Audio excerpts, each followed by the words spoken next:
Hello, it's been a while, um, but we're back with some ad nauseum content. I haven't made a video for a few months, I know, and I have been pretty busy, so I haven't really been able to get around to it. Plus, I was not a huge fan of the place ad nauseum was in the meta, but with the modern bannings and the printing of Thassa's Oracle, I think there is some real potential here again, and I'm excited to try things out. So, you might be wondering, I said that this was an ad nauseum video, and if you're paying close attention and looking at the deck list here, there are no ad nauseums in this deck. Yeah, so this is an ad nauseum style deck revolving around Spoils of the Vault, Thassa's Oracle, Inverter of Truth, Jace, and we are essentially kind of trying to turbo some sort of inverter or oracle plan. In spirit, though, we could consider it Nausless ad nauseum. There are a lot of common aspects to sort of the classic ad nauseum deck that this shares. We see the Angel's Graces and the Phyrexian Unlifes to enable Spoils of the Vault. We see Wishclaw Talismans, we see Serum Visions, we see Pentad Prisms, we even see a couple Simian Spirit Guides here as acceleration. And one of my biggest concerns when I first took a look at this combo was, well, we're going from a 2-card combo to a 3-card combo, kind of, right? Because we need, like, Spoils, Oracle, Angel's Grace as our most mana-efficient combo. But if we think about it, the traditional ad nauseum combo was also a 3-card combo, because in order to combo in any reasonable time frame, you needed a piece of artifact mana. So what I've found in messing around with this a little bit so far today is that the pieces combine in a lot of very interesting ways, and I think the glue that holds a lot of that together is Sheldock Isle. Sheldock Isle, in my very limited testing, has been an all-star, so I would be interested in seeing if it continues to be one. So we're about to hop into a league, but I also wanted to just do a quick mention of future content. So I've had this idea for a while that I really want to do some sort of, like, I don't want to necessarily call it tutoring, but if someone were to send me, like a gameplay video of their ad nauseum play or similar decks like this that I would say fall under the ad nauseum umbrella, I would be happy to give my commentary, give my feedback, do some analysis, and throw that up on the channel. So this is kind of an open invitation to any of you watching out there who have the ability to record and feel like you might want some feedback or thoughts on your gameplay. I will not be too savage. I'll try to be, polite, but also critical, but critical in like the good way, constructively critical. That's what I was looking for. Try to be helpful as much as I possibly can be.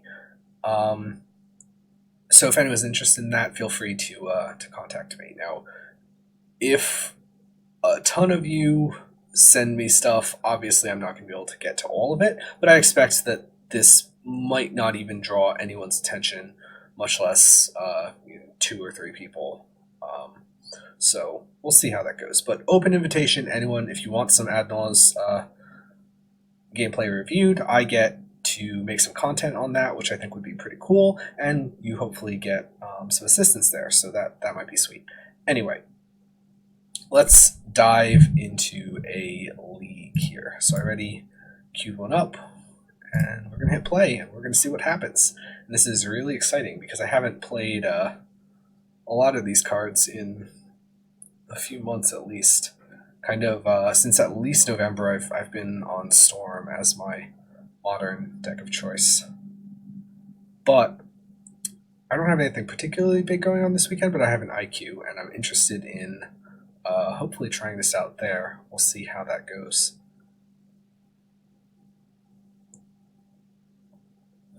In the meantime, I can talk about some of the card choices.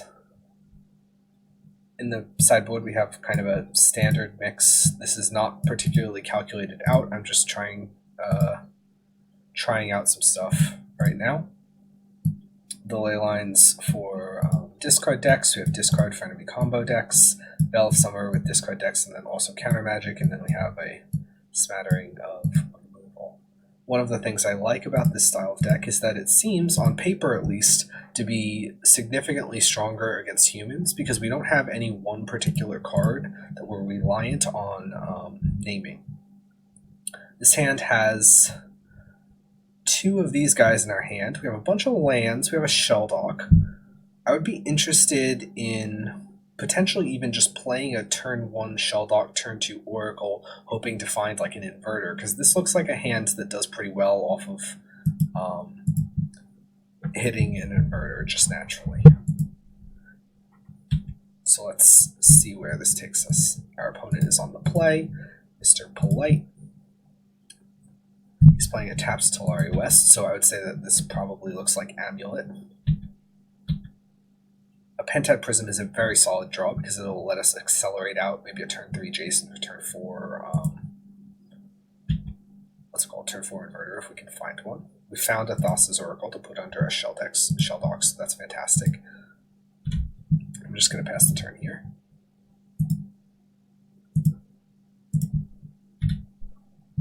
Our plan has changed from playing this turn 2 Oracle to playing a turn 2 Pentad Prism. Okay, they have Once Upon a Time. Hopefully they don't have an Amulet. Their Amulet-less starts are significantly slower than their starts that involve Amulet. But maybe they have like Amulet and they're just fishing for a bounce land. Let's see. They obviously have to play this Once Upon a Time before they play the Amulet, because then the Once Upon a Time would no longer be free, but it doesn't look like they have one. So it's looking like a fairly slow start from them. Shelldock would probably indicate to most reasonable opponents that we're playing Blue-Black Mill. So I'm going to play this Darkslick Shores to look a little bit like that, and then I'm going to play a Pentad Prism and just leave them saying, what? Because Pentad Prism is not a card that sees play in Blue-Black Mill. This would maybe be a Mesmeric Orb or something.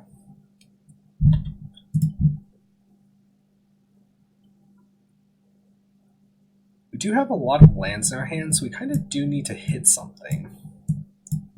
Hopefully Jace kind of proving to have a, this could be a Dryad or an Azusa. Jace proving to have like a Howling, or not Howling Mind, Phyrexian Arena effect will be the extra bit of edge we need to find an inverter. Because right now, that's what we're looking for. Definitely looking for an inverter.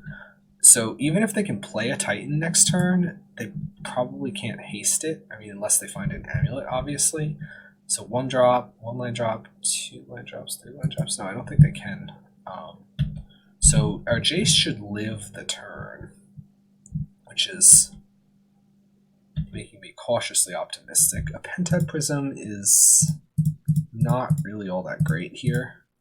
It doesn't do much of anything. I probably don't need to be storing up extra mana. I'm going to mill our opponent. I don't want the cards in my graveyard in case I hit an inverter. Angel's Grace is okay, but not... I mean, it gives us live hits now because we can do things like find a Wish Claw or find a Spoils. So that's good. But it's not a combo piece on its own. So Boros Garrison, Bounce Talaria West, they might be picking up and transmuting for hopefully a Summoner's Pact. I would be much sadder to see a Pact of Negation here, because a Pact of Negation means that they probably have some sort of creature threat for next turn.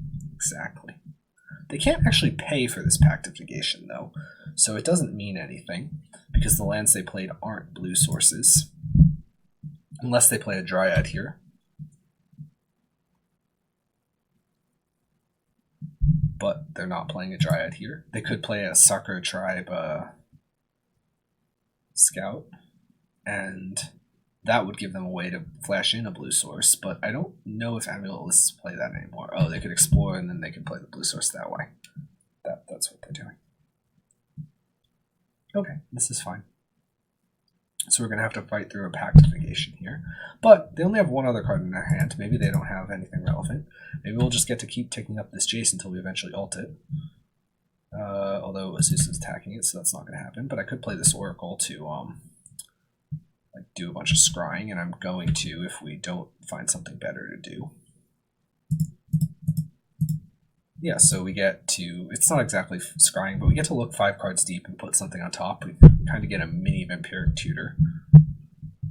Do I want Inverter or do I want Pact? I think I want Inverter. No. I think I want Pact because I have more hits. Yeah, I have more hits for,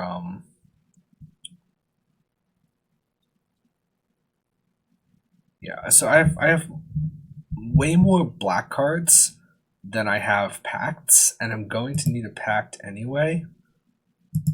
Is this like new ad nauseum or something? So if I'm going to need a pact anyway, then I might as well get the pact right now, and then have to find a black card later.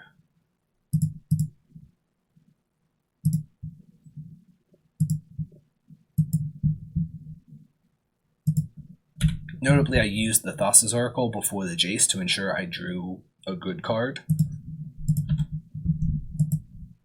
Now I can start blocking with the Thassa's Oracle if need be. They're probably going to play a Titan here. Sorry about that.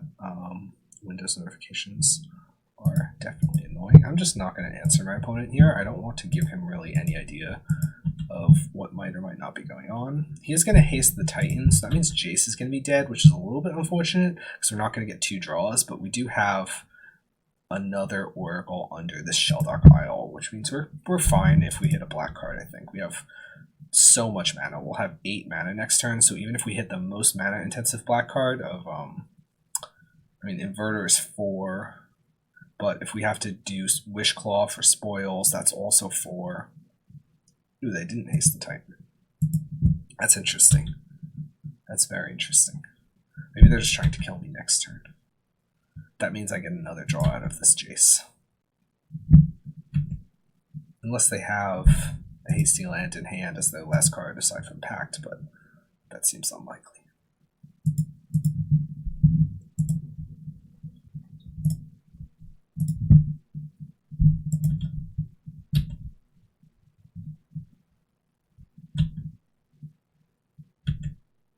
Okay, and we drew a Wish Claw, so we're going to win here.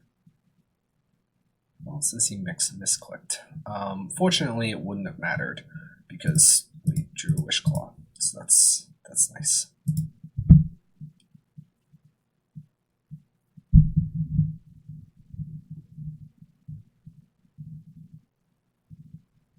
Let's see if he pacts it. I'm just going to pact whatever he pacts, basically.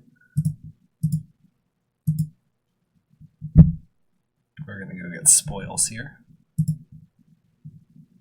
We could also get Inverter, honestly. We have a bunch of different lines here. I'm just going to get spoils because why not? Grace.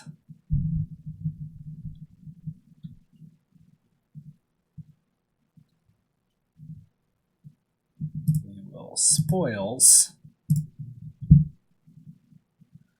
He's going to pact it. I'll pact back. Ooh, he's not going to pact it. He's an insane person. My favorite thing about the Nausless Ad Nauseam is I can name Ad Nauseam with spoils and exile my deck.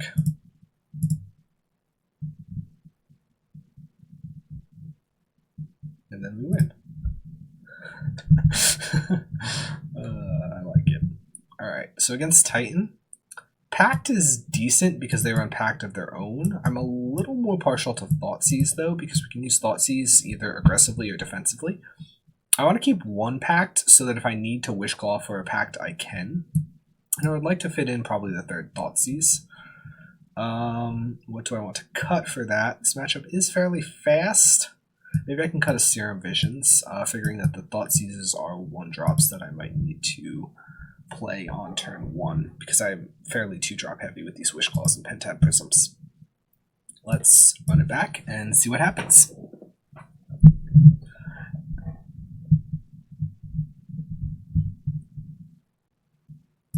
trying to think about if there's a world where I want either Echoing Truth or some of these Path to Exiles. I don't think there is. I think we should just be fast enough in general. Maybe, hopefully, we'll see. Echoing Truth could be good if there's like a million Field of the Dead zombies, but like our white cards are already inherently good against that. I think this deck has a lot of similar strengths to Ad Nauseam and probably has some fewer weaknesses. I'm talking really big for a deck that I've played half of one real match with. I mean, I know I played some games earlier, but those weren't a league. Those were just in the tournament practice room, so they tend to be not games of the highest quality. Not that leagues necessarily are either, but leagues are at least better than that.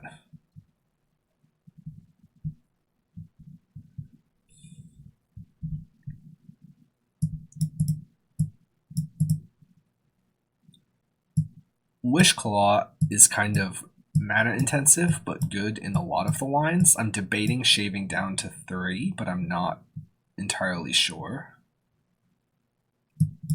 The 4 Jace 4 Inverter I really like. I don't think we can reasonably cut some of the big drops. I'm gonna keep this. Depending on what they do early, I might have to like Force of Will a Titan with Pact Grace, but that's fine because I have the Jace Inverter combo. Hopefully I draw like a Pentad Prism and then I can just accelerate out the rest of my game plan. That would be ideal. Sakura Tribe Scouts, they do play it. They don't have an Amulet, which is good for me. Hopefully they don't have Cavern of Souls. Thassa's Oracle, that's okay. I can play that on turn 2 to kind of ensure that I hit another land drop if I don't hit a Pentad Prism off my draw step. This is a pretty bad... Yeah, this is a pretty bad Sheldock Isle. I'm going to take the Unlife because the other 3 cards don't do anything, and there's a chance that the Unlife is something that I can play after playing an Inverter to like save me a turn to then play the Jace or whatever. So this has potential upside. I think when we're playing this deck, if we have...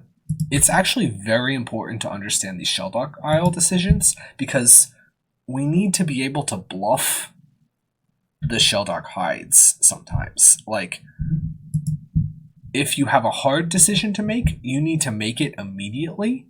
And if you have an easy decision, then you need to tank a bit on it and look like you're picking between bad options. In other words, make it look like you hit a blue card when you didn't, and make it look like you didn't hit a blue card when you did. Because that's going to mess up things that blow up your land. Let's say you have 2 Sheldock Isles, and your opponent has a Karn, and they have to choose which one to blow up. You need to make them play a bit of a guessing game there. I'm going to play Seachrome Coast, and now I'm just going to run out Oracle, and hopefully try to, I don't know, find some more interaction. Thoughtseize, a Simian Spirit Guide. Simian Spirit Guide I think would be best here, because that accelerates me into the rest of our plan. That didn't happen, so I'm just gonna put the Spoils on top. I think that's better than a second Jace. Hopefully their hand is fairly committal here as well. Like if they have Land Titan, I'm just gonna Force of Will this Titan.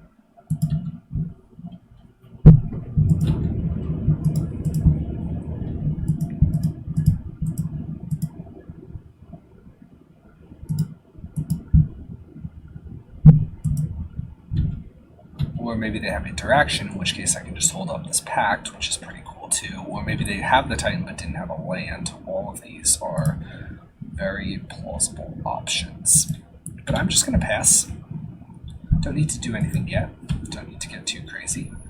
Don't need to attack since the life total does not matter. I'm just going to leave this Thassa's Oracle back on defense. It does get a little bit awkward if I next turn play one of my 4 drops.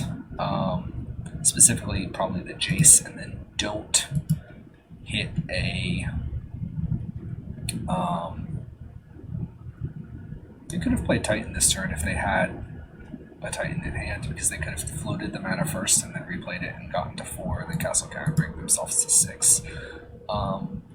So maybe they don't actually have a Titan and they're just holding up interaction. It kind of feels a little bit like that.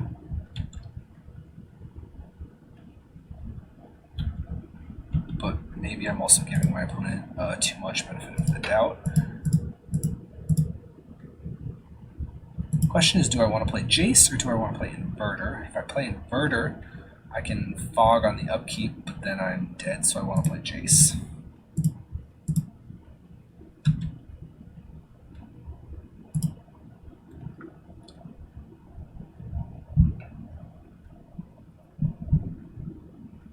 Negating it, so I think I'm going to pact this negate.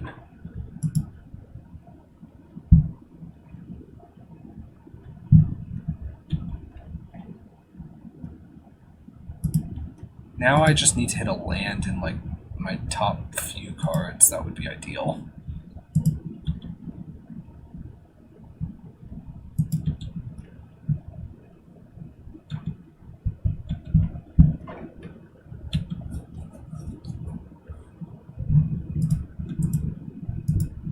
Notably, even if they had a start with like a faster Titan, I still might have been able to get through it. Did they just not play the Titan last turn in favor of holding up the gate? That seems kind of questionable. I think they might have been able to anyway. I'm wrong. So here, they can get a... They can't make a hasty Titan, nor can they get a Summoner's Pact into their hand. So we have a lot of good options. I gotta see exactly what we end up doing, though. If I Grace, I mean, I can just Spoils and then win. That seems like the best one. I do have the mana to play Thoughtseize first on that as well, so this is just going to be good as long as Jace doesn't die. But it's looking like we're going to get the win over Amulet here. I think this will be a pair of back-to-back turn 5s through a counterspell each time. That's pretty solid.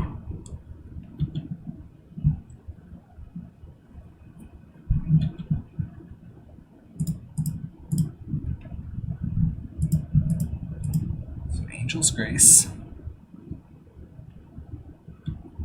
I'm going to wait, take my draw step, and Thoughtseize him first. Because I would like to... And I'm using the Mana Confluence to Thoughtseize because I can't use the Mana Confluence if I'm at like a negative Spoils Life. Not that that matters that much here. So they just had a Summoner's Pact, they didn't have like a Swan Song or some other sort of nonsense. We're going to Spoils. I get to do my favorite thing again, which is here going to be name ad nauseum.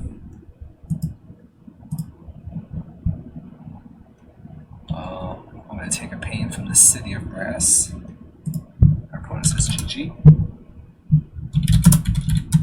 Yeah, it is almost just super love. Mill him for 2, and then we will win.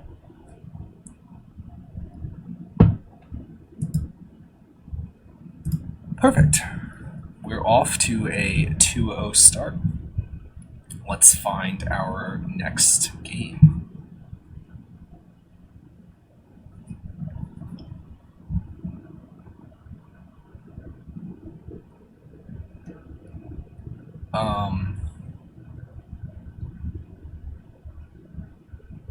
Yeah, after that, I'm optimistic. We had 2 turn 5 kills through a counterspell each time. Those weren't the most threatening Amulet hands, but we're probably just not beating Amulet's best hands. I think we have a pretty solid matchup against Amulet in general, at least classic Ad Naus does. So this sort of Turbo Oracle deck that I maybe would call Nausless Naus, I see some people calling it Spoiled Fish. I don't really think I like that much.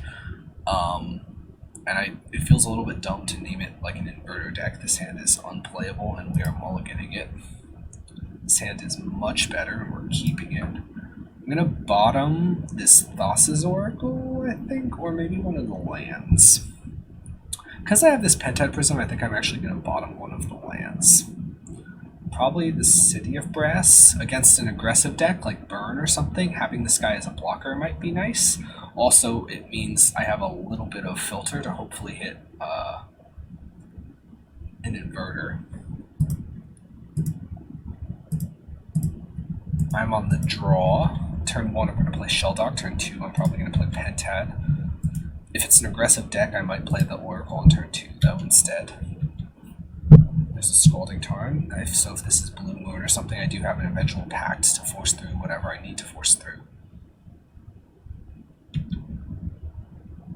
One potential downside of the fact that this Oracle is in our hand is that our Shelldog is less likely to hit. And we did miss. I'm going to, I think, put a Phyrexian on life underneath or Serum Visions. Again, it's hard to, those decisions need to be snapped off to look like you just put a blue card underneath, so hopefully they fail to ruin this.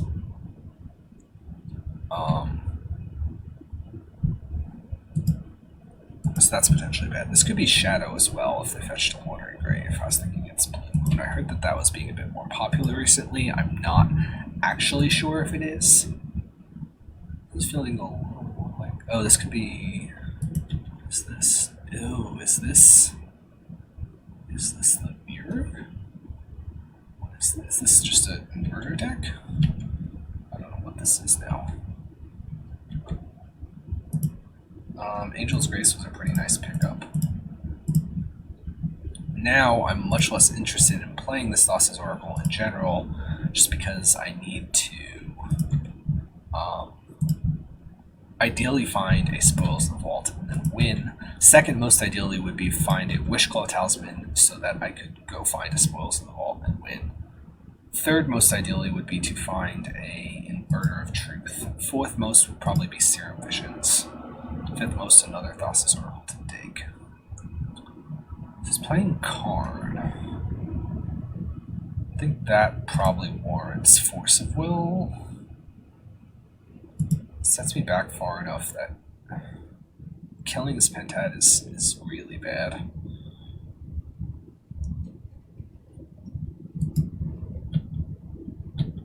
Ideally, I just draw the spoils. Or Inverter. Inverter would also be good.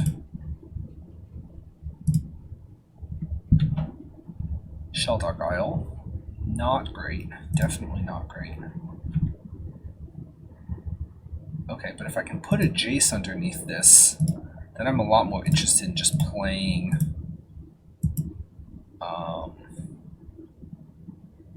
an Oracle right now and trying to find an Inverter. Okay, I can put a Spoils on top. That's decent. Now I could do something like Spoils for Inverter and then play Inverter. We'll see what our opponent does. Arkham's Astrolabe. Is this the, is this Urza? But Urza, I didn't realize they played Pentad Prism or Karn. This is definitely Urza.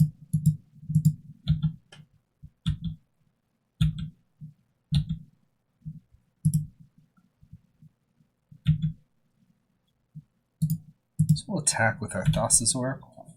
No reason not to here. It's not like the other matchup where they have any sort of instant speed threat. They don't play Snapcaster. Maybe he's going to Fatal Push it. If he just shows that he has a Fatal Push, that's him being down a card. That's very good for me. I should... No, I don't have enough black mana. Yeah, if I had the extra black mana, I should have Spoils for Inverter and just played Inverter there. But I don't have that, so I can't do that. Ensnaring Bridge is also another dead card.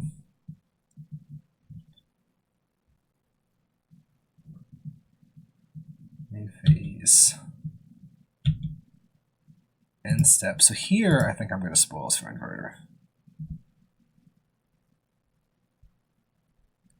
We'll see if he has a counter spell. Hopefully not.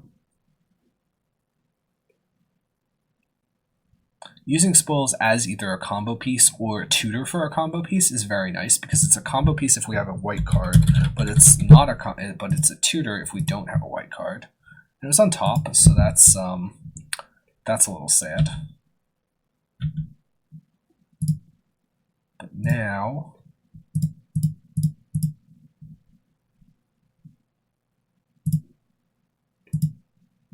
I can play this Inverter.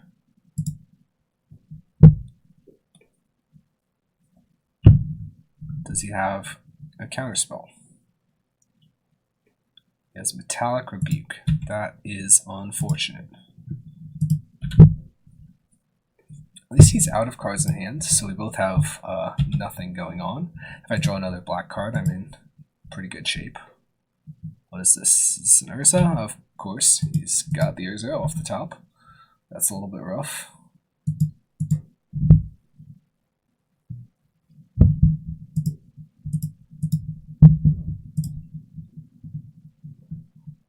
He's activating Urza, so let's see what he gets. Mishra's Bauble, that doesn't really matter that much, but maybe it could. So I have 6 mana, so next turn I could unlife Spoils and then still play the Jace if I were to draw a Spoils. One of my Spoils is bottomed with Oracle, but I have 2 Spoils and 3 Inverters and 3 Wish Claws at reasonable positions in my deck. Putting a Metallic Rebuke back on top, that's potentially a little bit annoying. He's going to draw it on his turn, but he's not going to be able to cast it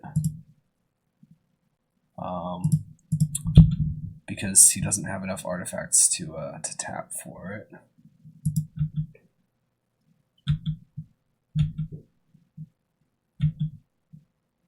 Gemstone Mine.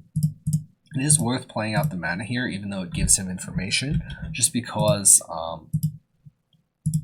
I'm going to need to potentially play through this Metallic Rebuke. And I'm playing out this on life because of similar reasons. Like if I draw a Wish Claw, then he can't counter the Wish Claw. Whereas if I tried to play like Unlife plus Wish Claw on the same turn, my Wish Claw would be getting countered. Sword of the Meek. That doesn't really matter either.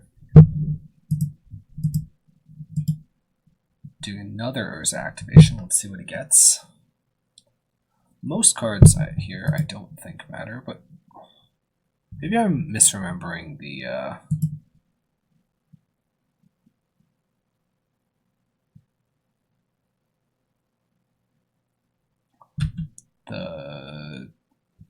improvised thing.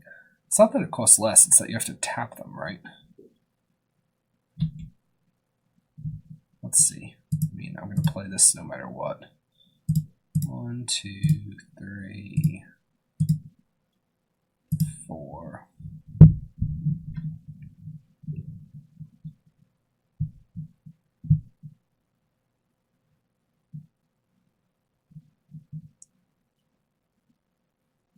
Fives. 1, 2, tap, tap. Not exactly clear on why he was able to play that. Or his Improvise costs 1 less. His Improvise Affinity, I forget. Look this up. Similar to Convoke, but uses artifacts instead of creatures. Tap artifacts rather than pay some of the cost of a spell. Yeah, he only tapped 1 additional artifact, I believe. Are you able to tap this for both mana and for the improvise cost? That seems very strange to me. I wouldn't have thought that that would be possible. I'm going to pay it in any case, because at least it makes him attack it and I get an extra card draw out of it.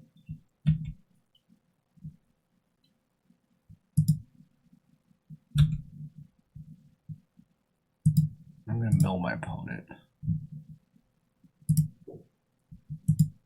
Extra land is not really what we needed there. We're still looking for spoils. Spoils would be our best draw.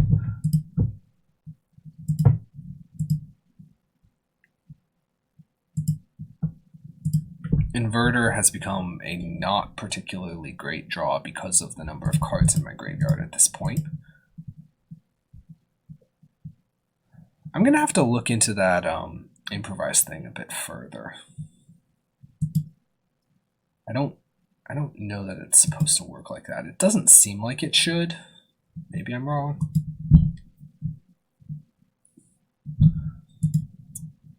My opponent has a dilemma of, does he put me to 0 here so I'm dead next turn? Oh no, he's holding up another counter spell. Okay, but I do get 2 draws, which is nice. Angel's Grace. Let's mill you 2. See what else I draw. Another Angel's Grace. That's not great. Maybe his library will get small enough that I can cast this Jace off the shell dock. That would be an interesting one.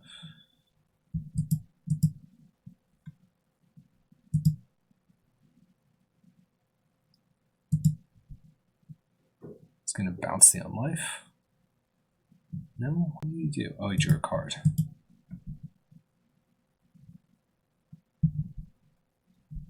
This game is looking pretty grim, but we'll see. Hopefully it's a conditional counter magic. Word for 2, that's fine. Thought to Sword combo doesn't do anything against me.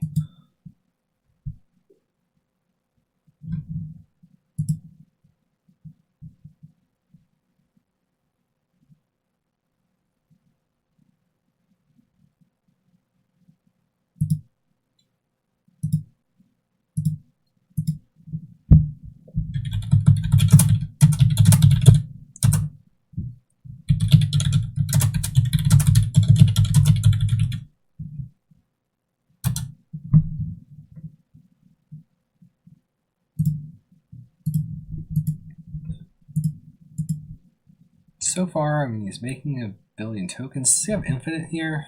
Oh, he does, because he has Urza, obviously. Well, until he shows me a win condition, I'm gonna make him play this out. Probably shouldn't have snap,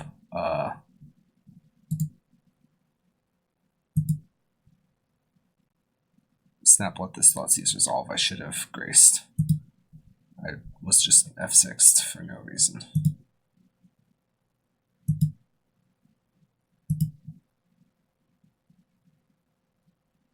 I'm gonna play this and I'm gonna pass the turn. I guess that was gonna end up out of my hand anyway.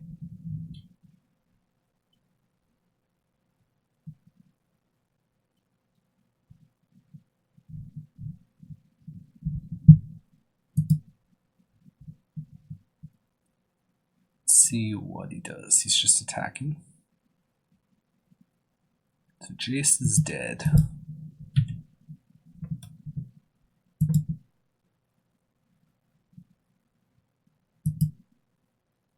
I potentially have a window to just get my opponent if I draw spoils because I have this second Unlife under one of these shell docks.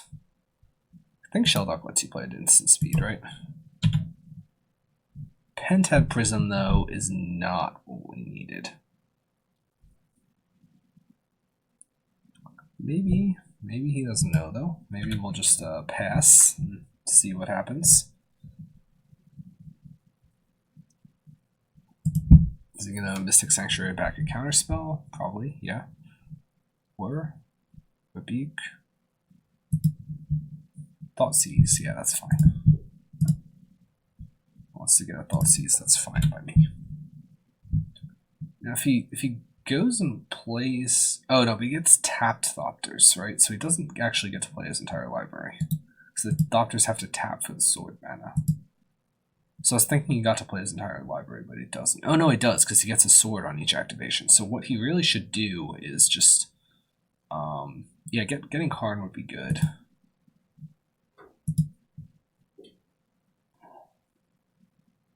Get something that blows up on life. Yeah, that'll do it. 1, 2, 3, 4, 5, 6. Sure, fine.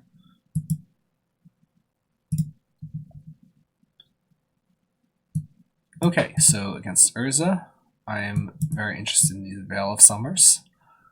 I am somewhat interested in Pact still. Yeah, Pact I'm still interested in. I don't care about the extra bit of ramp from the Simians. I don't mind slowing down a little bit and cutting on life. The question is, do I want ley lines? They're on about 4 discard spells in general, so I think I would actually almost rather play like my own Thoughtseize or 2. To try and work through what they have. I don't mind cutting a Pentad, and we can cut maybe a Wishclaw if they're a Karn deck. Try something like this. The sideboarding right now is going to be wild guesses, because the sideboard itself is a wild guess in the first place, and we're just doing a bit of improvising here, just like Metallic Rebuke.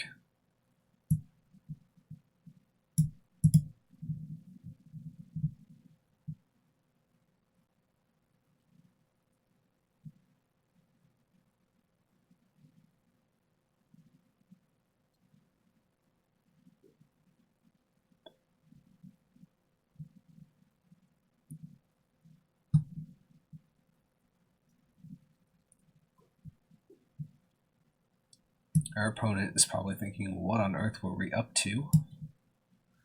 Thinking hard about his sideboard decisions. I mean, I guess we clearly look like an Naus deck, so maybe it wasn't. This hand is risky. Definitely risky. But I have Spoils Grace, I have a Pentad, and I have a Shelldock. So if everything goes right with this, I could definitely just pull off a turn 3 win. But I'm on the play, and I only have 1 land, so I don't think I can keep it. This hand, despite maybe being... Ooh, okay, yeah, this hand definitely looks stronger. I'm going to bottom the Jace. I'm really going to hope I hit a blue card off Shelldock Isle. I think turn 1, I might be most interested in thought seizing my opponent, see what interaction they have, and if their interaction is a discard spell, then I don't have to deal with it. They have an Unmoored Ego, which is fascinating. They also have a Damping Sphere. Damping Sphere doesn't matter. Unmoored Ego, does Unmoored Ego matter? I mean, a little bit, but like, then they have Inquisition. They only have 1 land. I'm just going to take this Inquisition and hope that they never do anything for the rest of the game.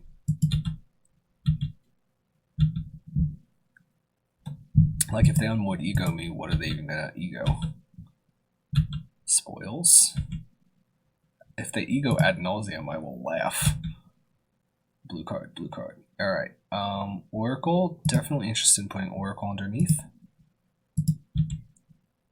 So that's very good. They might ego Inverter, but next turn I'm going to be able to hold Force of Will up. So that would be strong. They drew a land as one of their draws. They're probably going to play Damping Sphere. Damping Sphere doesn't matter at all, though. Oh, they have a Talisman. So their 2 draws were land talismans, so that's pretty powerful. Gemstone Mine. I could play Unlife. Does Unlife even matter? I don't think it does. I guess, is there any chance that they... I mean, this way, then I can Spoils and I can activate Oracle, and then I don't actually have to...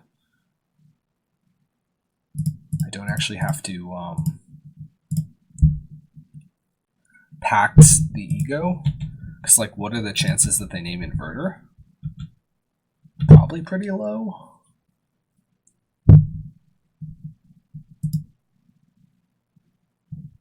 Does he even know I have Inverter? I don't think he does. He's probably going to name ad nauseum, right? Because he didn't... Yeah, I'm just going to let this happen. Let's see what you go for.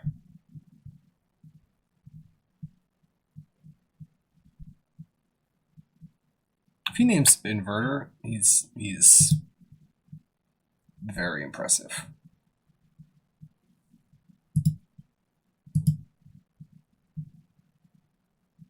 Spoils of all. Okay, that's fine.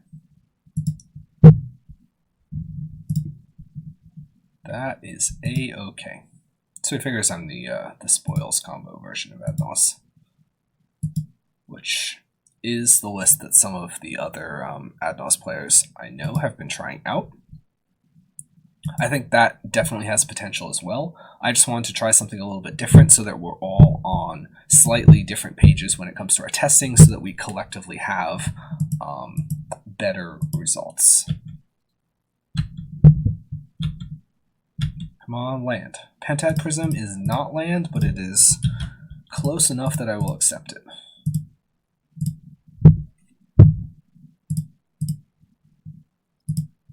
So what other cards did we know about? We know about Damping Sphere, 2 Urzas, and a War. So next turn I imagine he just plays the Damping Sphere, and then we play Inverter of Truth, and then we kill him. That's my thought. Damping Sphere? Yeah, that's fine. Why did he take a pain to do that? There's no reason to do that. That seems like a punt on my opponent's part. And I can't actually activate, so I have 6 mana. Normally I would be able to Inverter and activate Shelldock in this turn, but I'm not going to be able to do that because because my opponent has this Damping Sphere in play. So what I actually want to do right now is I want to look up if Shelldock lets things be played at instant speed. Give me 1 second.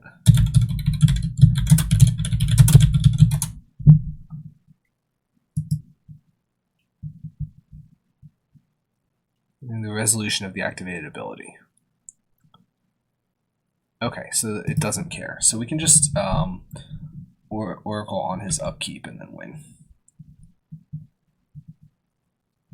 Phase pre-combat. Although I could just pass, and if he tries to do anything too scary, win in response, and then that way I have the Thoughtseize to potentially get through some sort of, if he has double counterspell, but what are the chances he has double counterspell? Basically 0. Let's be fancy.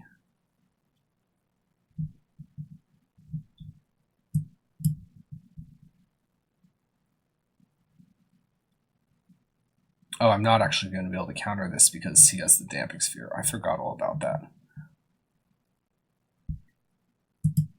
What is my opponent doing? Is he whirring for 1? Interesting. What is that going to be? Pithing Needle?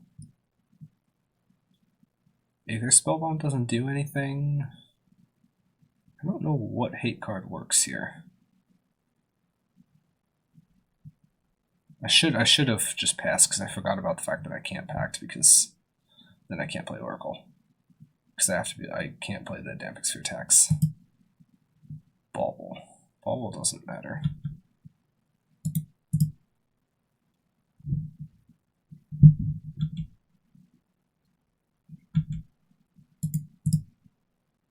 And we win. I punted a little bit there, but it didn't end up mattering. Cool. I think I would like to run the same thing back. Maybe. Probably. I might want the third Thoughtseize. I don't know. We're going to improvise. We'll see. That's a joke, because I said we're going to improvise. But actually, our opponent is going to be the one improvising.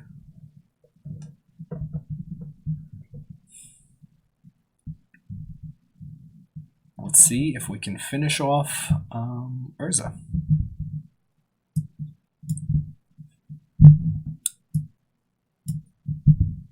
We are 1-1 going into game 3. They brought in the Unmoored Ego. So normally that would have gotten us pretty badly if we were on the sort of the spoiled fish version of this.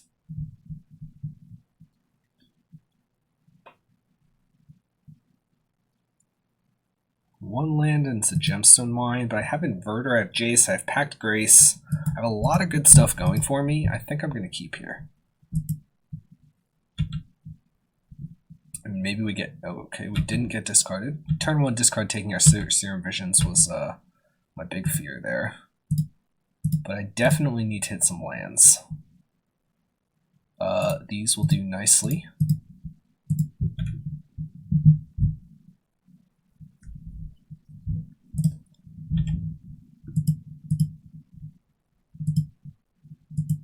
Let's see what our opponent has. Hopefully like a Talisman or something irrelevant. Pentad Prism would be fine. And maybe they're trying to accelerate out a Karn or an Urza. Let's see. We're drawing another land. That's good. I think I would like to play Wishclaw, maybe? If they Wishclaw, or if they Karn, then I'm going to have to counter the Karn.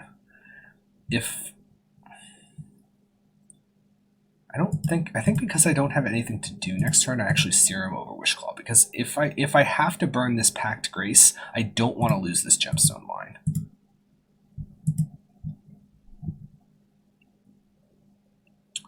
So Veil is also interesting. I don't think I can afford to keep it. Can I afford to keep Spoils?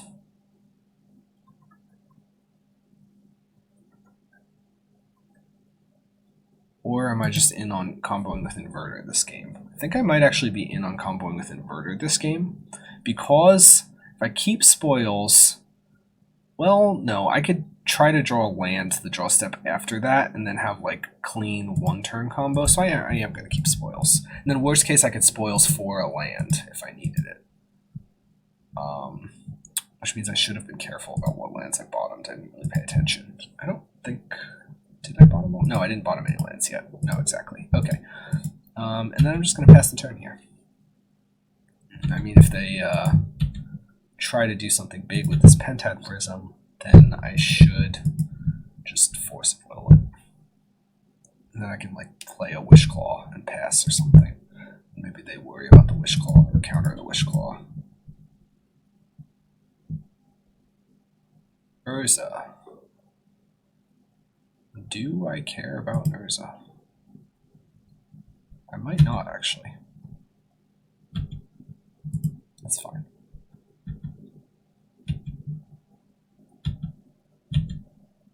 So now I can play City of Brass.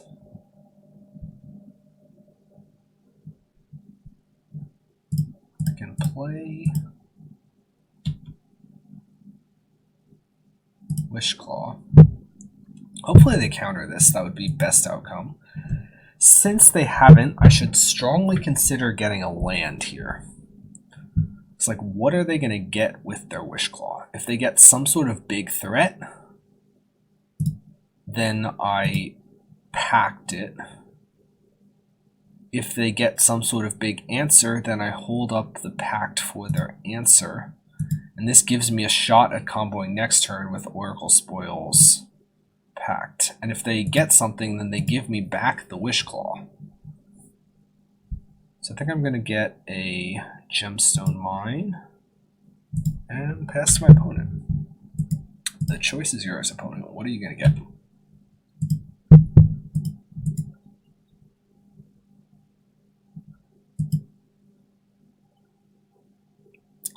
That's pretty annoying.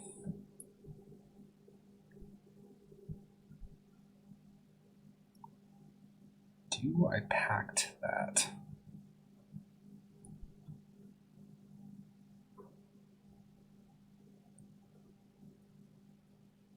Chances he has a counter spell. He would take probably the Oracle Spoils. I can Inverter next turn and then try and Jace the turn after if he doesn't take Pact. And if he does take Pact,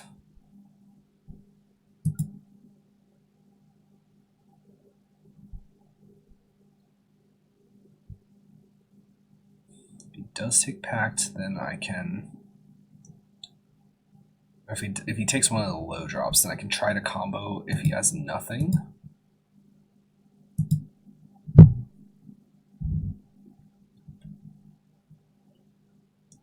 I think it's very likely my opponent has a counter spell. So because of that, this is very tough. I think we're going to pact it.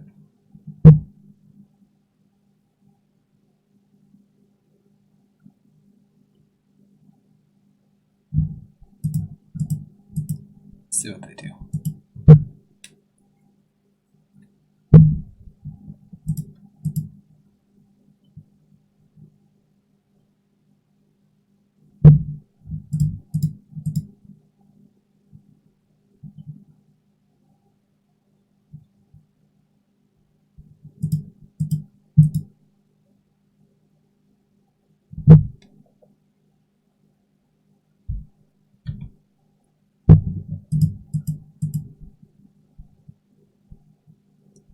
They could tutor out a counterspell with this Wish Claw if they really wanted to.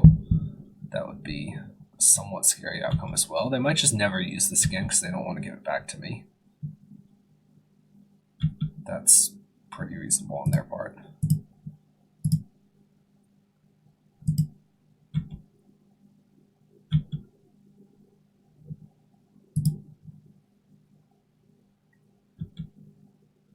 Oh, we are very, very lucky.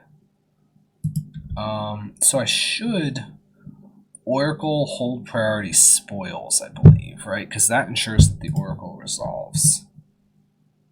No, it doesn't. Oracle with the trigger on this stack, I should spoils. Yes, I believe that's the case. I'm just a little bit worried about misclicking.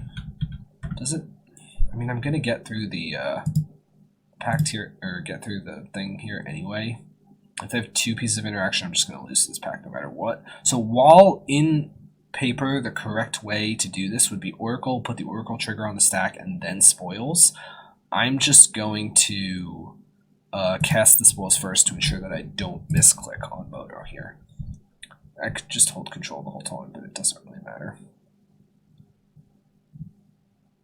But all of this is possible because we drew the pact. Had I not drawn the pact, I would have gone for Oracle, put trigger on the stack, Spoils, so that I essentially trade 1 for 1 with the counterspell and don't die if I Spoils first and then play the Oracle, and then my Oracle gets countered, and then I get a chance at trying to inverter Jace them after that.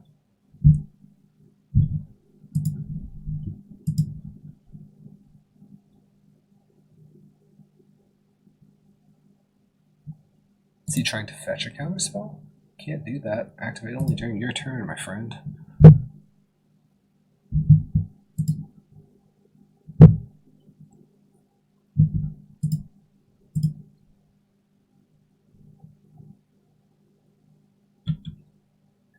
Let's name ad nauseam.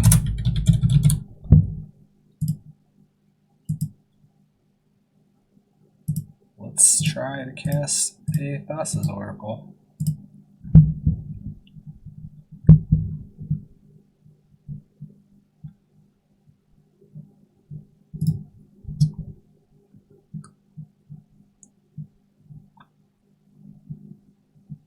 What do you got? You got Cryptic?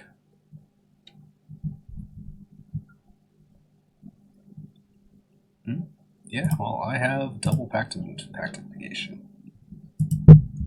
Because I'm lucky.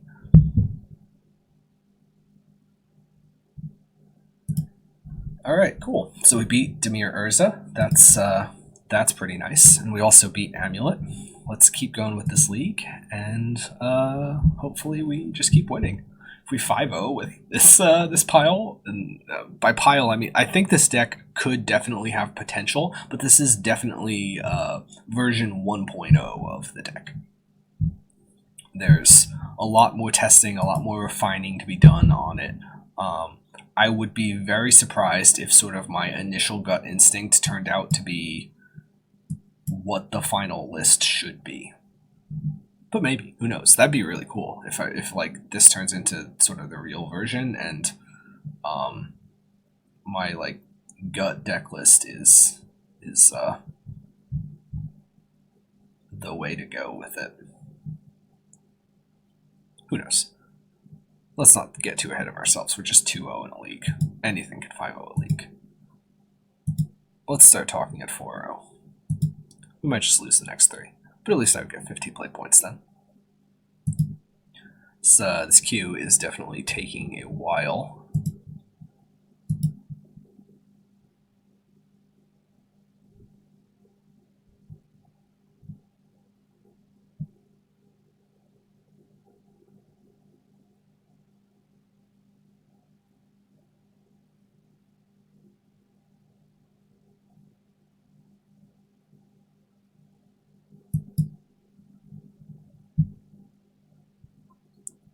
Definitely taking a while to find our opponent. I guess in that time we can go back and look at the list some more.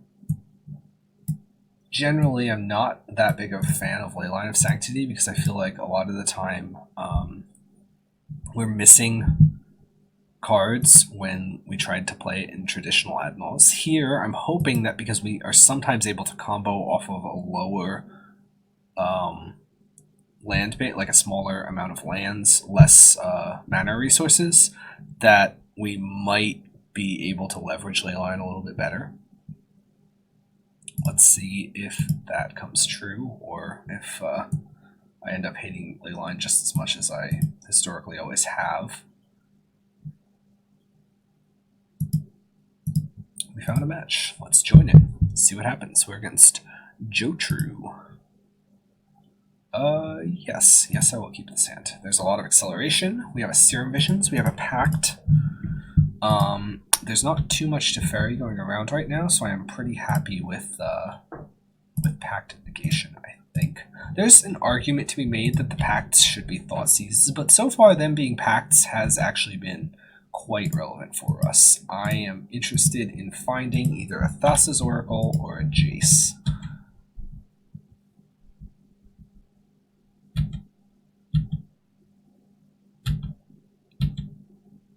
Spoils. Spoils is cool. I don't think I can leverage it yet. If I had found a Thassa's Oracle, I would have actually had a turn 3 kill with Inverter Oracle with Pact backup, which would have been absolutely insane. Hopefully my opponent just like gets an Overgrown Tomb tapped, untaps it, plays another land, and then casts a Tarmogoyf. Yeah, Tarmogoyf. Skoos is fine too. I'd be happy with Skoos. Tarmogoyf. Give me the Tarmogoyf, my dude. Tarmogoyf. Yeah, a card that doesn't matter. Alright.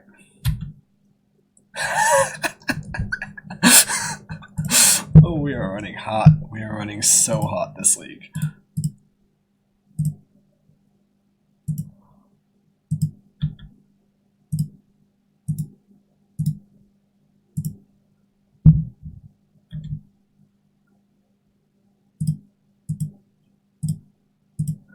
Opponent played a Tarmogoyf and then died. I love it.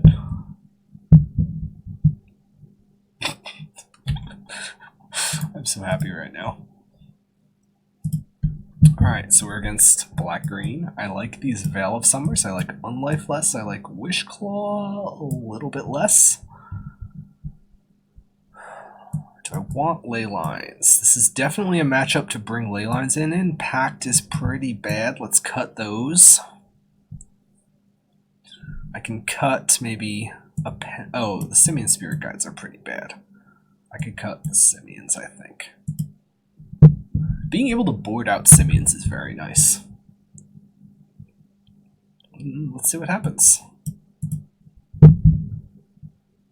Again, just wildly improvising with this sideboarding. I don't know what's right or what's wrong. I'm just, you know, doing what feels right.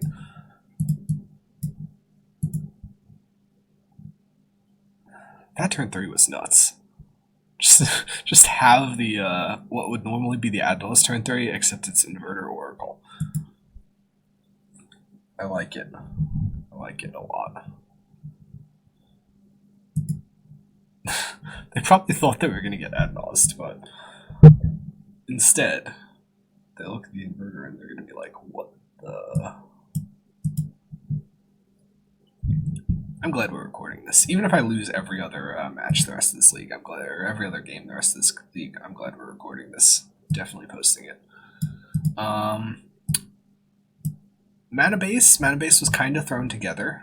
The main idea being, obviously I want to play the 4 Sheldock Isles. If I'm playing the 4 Sheldock Isles, I do not want my basic to be an island. Black mana is a little bit more important than white mana, so I have 3 Darkslick to 2 Seachrome, as well as a basic Swamp. And then the rest of my lands are Rainbow lands, both to support these Veil of Summers out of the sideboard, and to deal with the fact that I kind of do have pretty heavy color requirements in the Esper colors.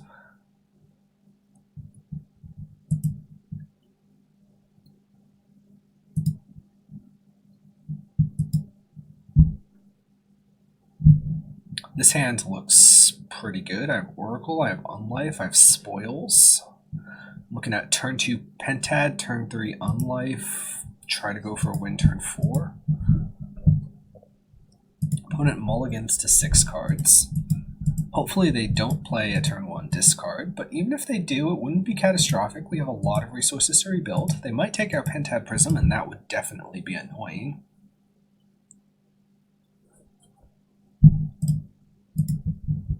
Let's see how they start us off.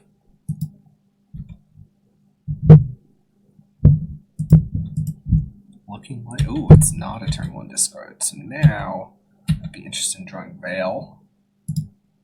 Oh, we're running hot. Come on, now discard me. Draw a discard spell. Just do it. Do it. Discard spell. Discard spell. It's just gonna be Tarmogoyf.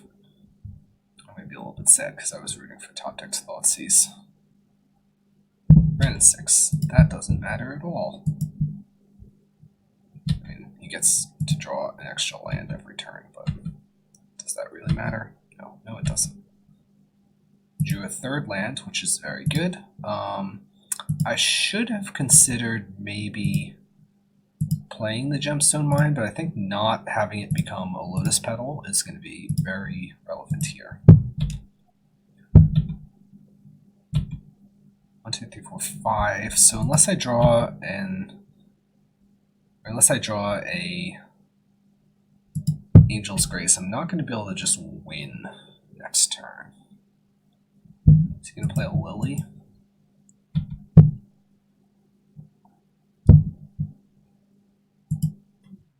Blood Moon. Well, that's bad. Jund playing Blood Moon? Is that a new thing? Seems odd. So I have this Pentad Prism. I don't have any answers to Blood Moon in my deck. I need to draw either more Pentad Prisms or... So if I play a Wish Claw, I can Wish Claw for another Pentad, play the Pentad, but that doesn't actually bring me up on cards. If I play an Unlife, I have Spoils, but then I would need to still find a... So this represents 1, 2... I need to draw a lot of things for how to have this Unlife matter, but I think step 1 here is playing the Unlife, right? Because otherwise it's going to be Inverter and Oracle. I guess I could just hope I draw an Inverter and 1 Pentad. What did I sideboard out? I think I cursed myself. I got too lucky. Flew too close to the sun. Got burned.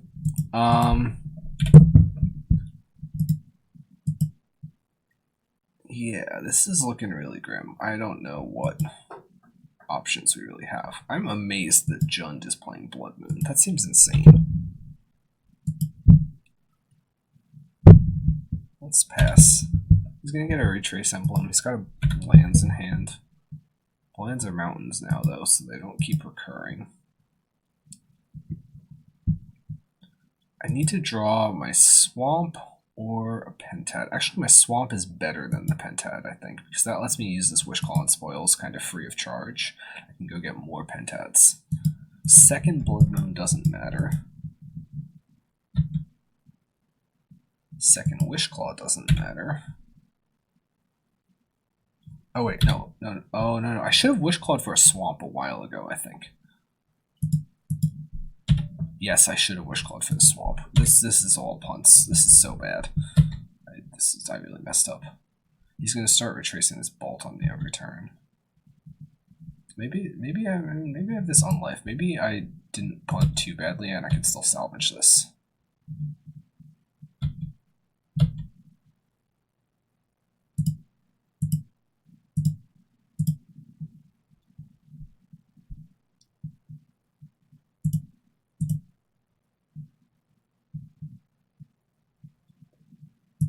Yeah, I should have done this several turns ago. I don't know what I was thinking. I was like, if I use my my Pentad to get a Wish Claw, then suddenly I can't do anything anymore, but that's lies. It's definitely lies. Or if I mean, yeah. That's such a bad punt. I hate when I do stuff like that. So next turn, I Wish Claw for a pen. I mean, he can just blow up the Pentads, but I could go get Pact if he gives me back this Wish Claw. We'll see if he gives me back the Wish Claw, because I can't actually filter and win in the same turn unless I draw another Pentad. So if I naturally draw a Pentad, I can filter and win in the same turn, which would be ideal. See if he gets this.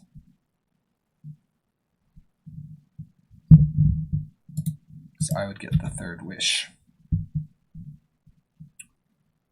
Bloodbraid, Maelstrom Pulse. Oh, we could get Maelstrom Pulse and then blow them both up. That would be bad. And I guess it wouldn't really do anything because I have this Snow Swamp already. And then I can spoils for a Pentad. Maybe? Question mark? Yeah, it's definitely a Pulse.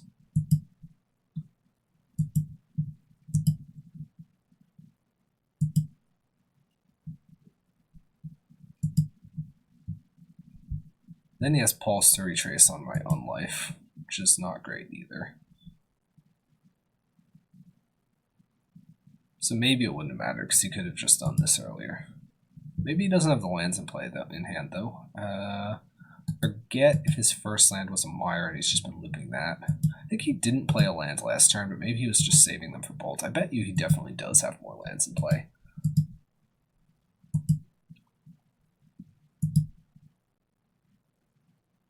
Oh, well, that's not as bad as I thought. So maybe he doesn't play Pulse.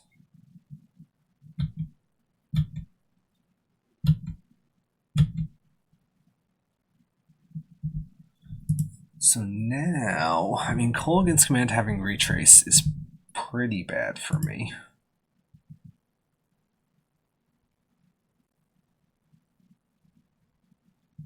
But I can go get Pentad. I can play the Pentad.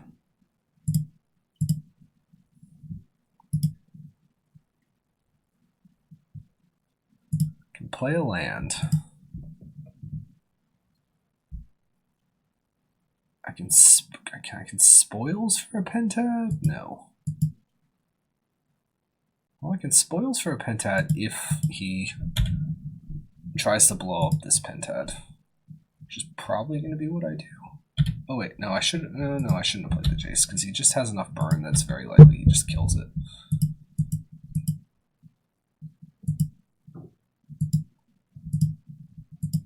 Probably going to retrace the Kolaghan's Command. Should have probably held out the Veil of Summer in that case. No, does that matter? No, I don't think that matters.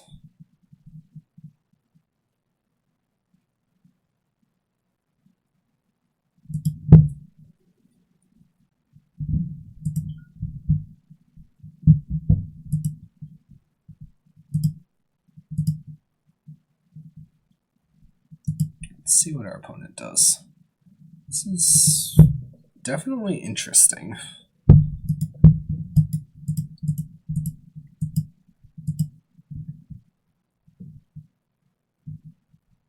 They have a lot of choices. Do they give me back the Claw? Do they Kolaghan's Command my Pentad? Do they even have another land in hand to do that?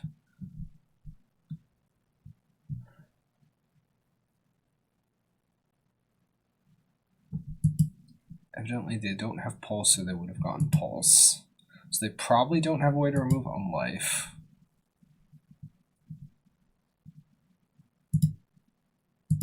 Black. Blue.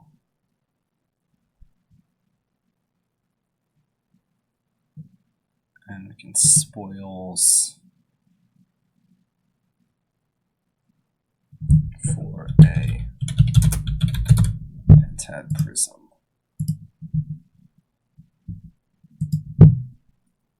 Okay, artifact is destroyed.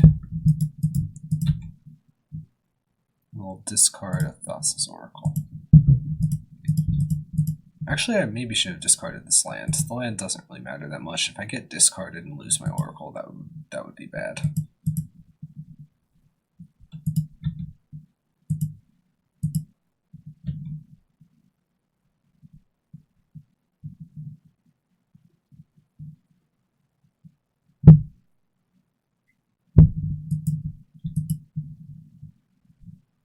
Goyf, some sort of creature, maybe.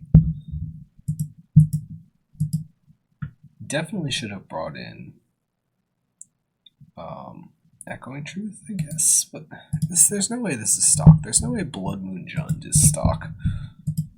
Really? Shouldn't they be playing like Ashiok or something if they want to beat Amulet? Isn't that just better?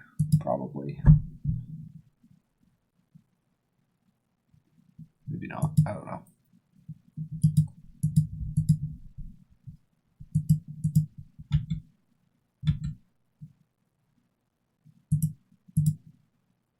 Alright, so we've got a Pentad.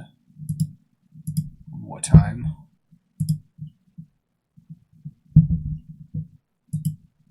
And we pass. Now if he Colgans commands us, I Veil. If he doesn't, I hope to top deck a Spoils so that I can win.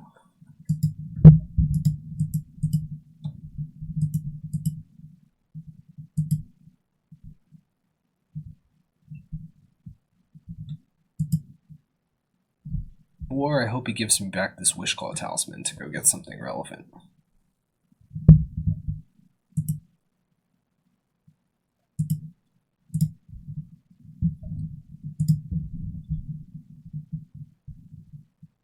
Okay. Inverter of Truth is very interesting because I get to play the Inverter. I just have a large attacker. And I also have multiple Oracles and Pentad Prisms in the rest of my deck.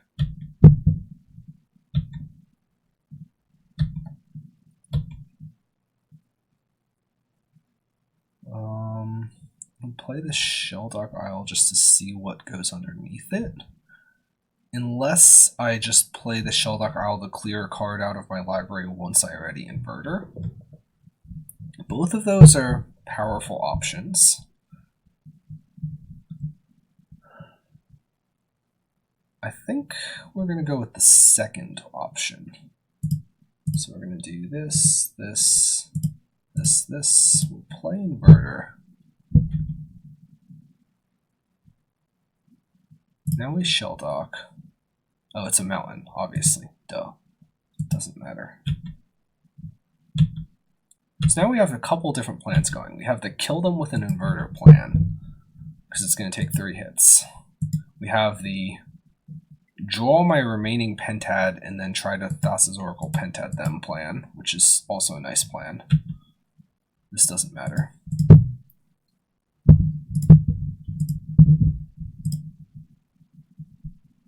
What you got? Is it like a Goyf or something?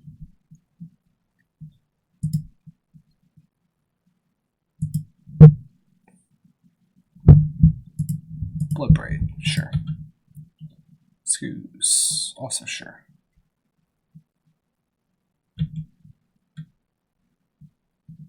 There's one creature in the graveyard, so it could gain a life. That would be annoying. I don't think I actually erased this. It's going to take me 4 swings.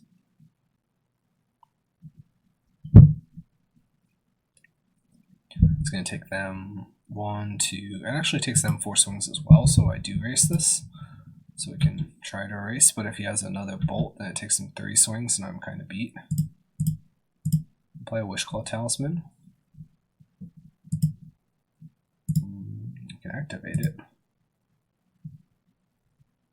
What card do I want? Do I want the Oracle? Do I want the Spoils? Do I want the Pentad? Because I need both Pentad and Oracle. I would like to not get discarded, so I think I'm going to take the Spoils. So that way if I get one, I can also get the other. And ideally I actually draw like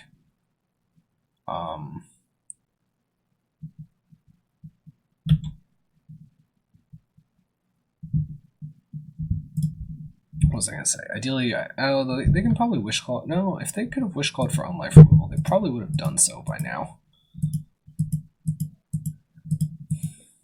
This is a really tense game. I know I've said that a couple times, but it's like I want my draw steps to be... No, actually I do want to draw... I want... No, because I can't Spoils and Oracle on the same turn. So I want to draw a an Oracle? I don't know what I want to draw. We're just going to see what happens. Jace doesn't matter.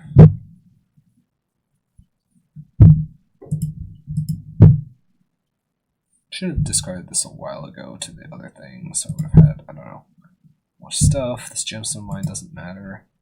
The spoils only maybe matters. Like, the bad thing, though, is going to be if they... Okay, no, here's what I want. I want to draw a Veil. Then I want to draw a Pentad. Although, if he gives me the Wish Claw back, things maybe change.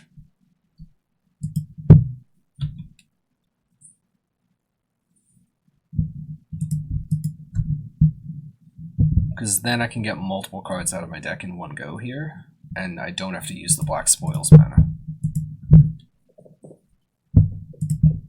Unless he gets enchantment removal for Unlife, which could be a little dicey, because if he has removal for that, eats something and then bolts me, that would be bad.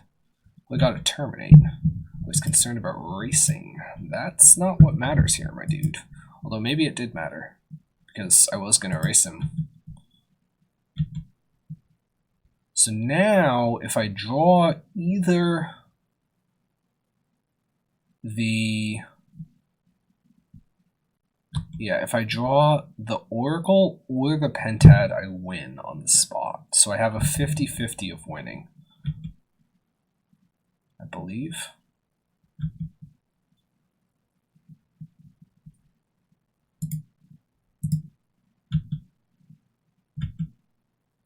Okay, so I think I win here. Let me just double check that Oracle doesn't check. Oracle checks Devotion on cast, yes?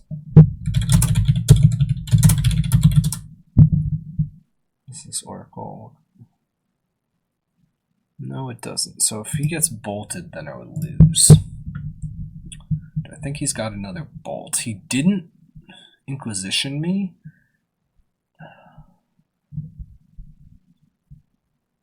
I think he has another bolt. I think I'm just gonna go for it.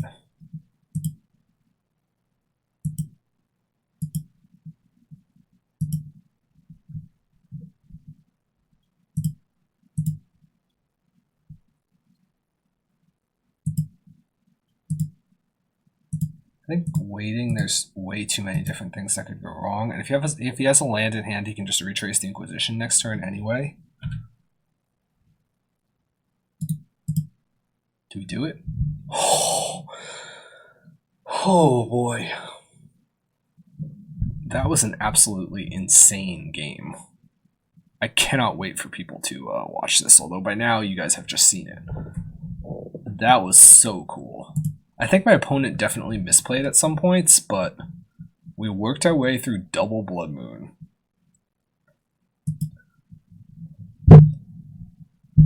I mean, we got a little bit lucky, but our opponent also got a bit lucky. I think he misplayed. I don't know. Regardless, that was a really cool game. Let's see what's up next. So we beat Amulet, we beat Blue-Black Urza, and we beat Jund. So far, we played against 3 real decks, which is nice. Sometimes when you play against League and when you play a League and you play against completely random nonsense, it's not so nice because you're like, why am I even playing this League? I'm not learning anything from it. I like to make sure that I'm learning things from the games I play.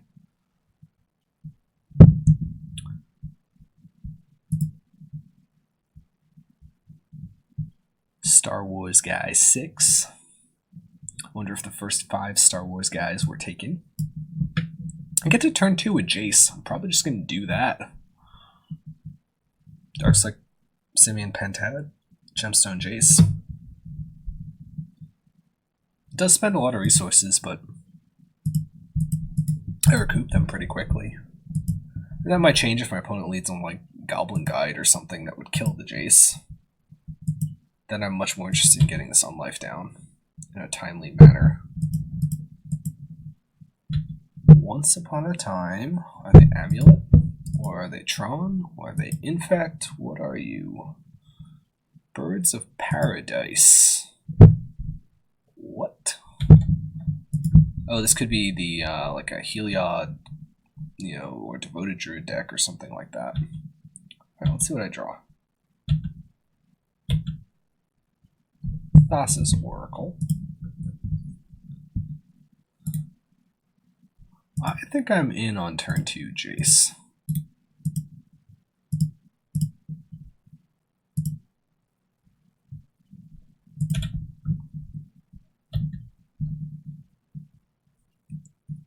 So I'm burning 2 cards, the Pentad and the Simian, to do this. I immediately recoup a card with the Jace, so the Jace replaces itself. Ranger Captain of Eos. Interesting. What is he going to get? Now this Jace is going to die in 2 turns, so that's maybe a little bit rough. So maybe I shouldn't Jace. Oh no, I actually get to play the Thassa's Oracle though. Oh no, but he could Ranger Captain and burn the Ballista on 2.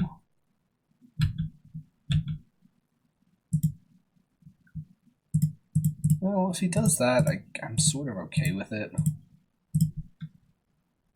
I have another Jace, I have these Oracles, and if it lives and I get a big Oracle look, that's real. It's definitely relevant.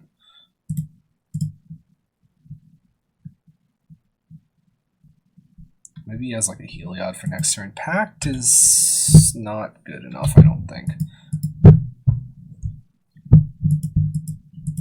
Maybe he just doesn't have another land. Can't play the Ballista. Hopefully I melt 2 lands. Just come in with the Ranger Captain. Oh no, he does. Maybe he doesn't want to burn his Ballista though, if he doesn't need to. Pact starting to look more relevant. If I unlife, so ideally I want to hit like land and spoils, and then I could unlife, have packed up, and then like, oh no, I'd only have packed up for attacks. Let's see what he does. Attacking the Jace almost certainly. Yeah.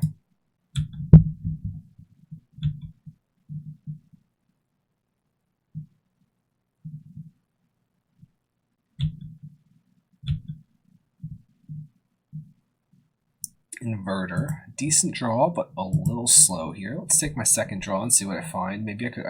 I punted that. I should have oracled first. Because then I would draw whatever it was, and if it's a land, then I can play it, and I really need a land at this point. Definitely punted that. That's aggravating. Not used to playing these cards together yet.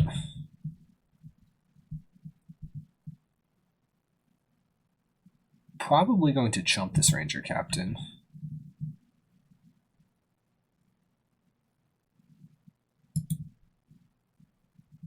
Yeah, we're going to put City of Brass on top.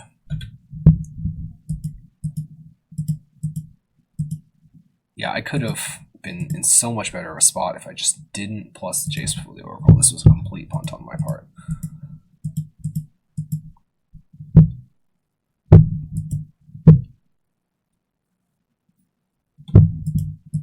Because then I'd have the City of Brass in play already.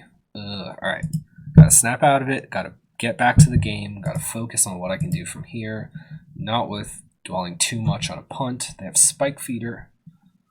Do I care? I don't think so.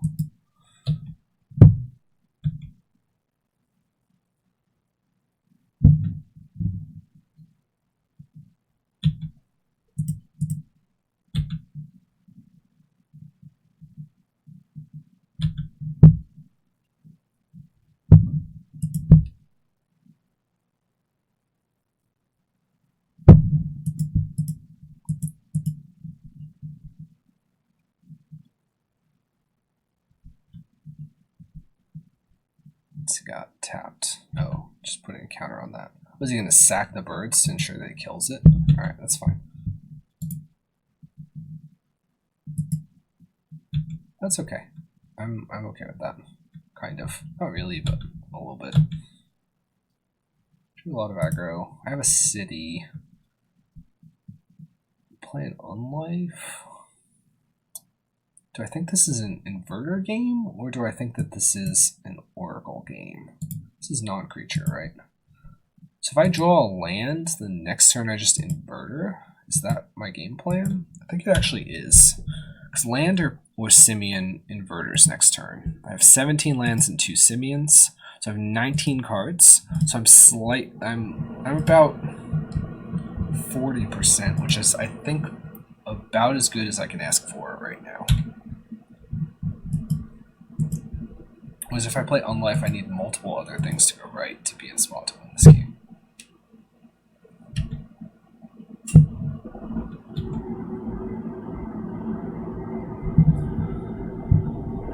Wishclaw. What does that do?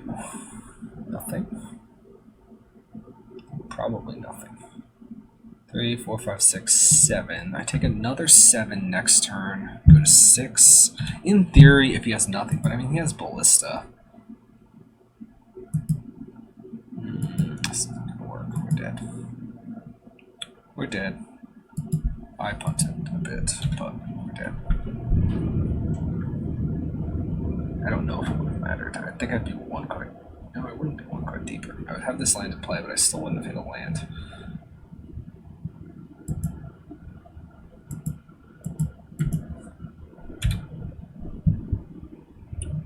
6, 7, 8, 9, 10, 11. We've reached, I don't even know what I can draw to get me out of this territory. Land's not good enough. Land lets me play on life off the City of Rest and not lose the gemstone, so maybe that's something. So I think it's still lands that we're looking for, but obviously you can just Ballista now.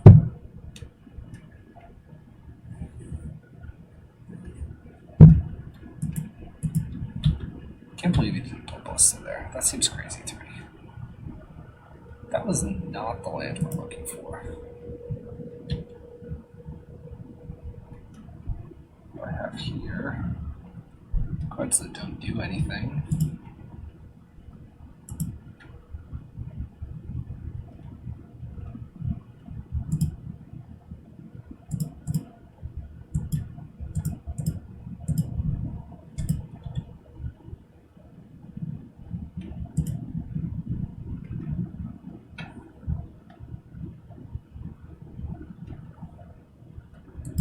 I guess if he for some reason doesn't play the Ballista again and then I draw spoils, it's looking very bad though. He's trying to combo kill us with the Ballista.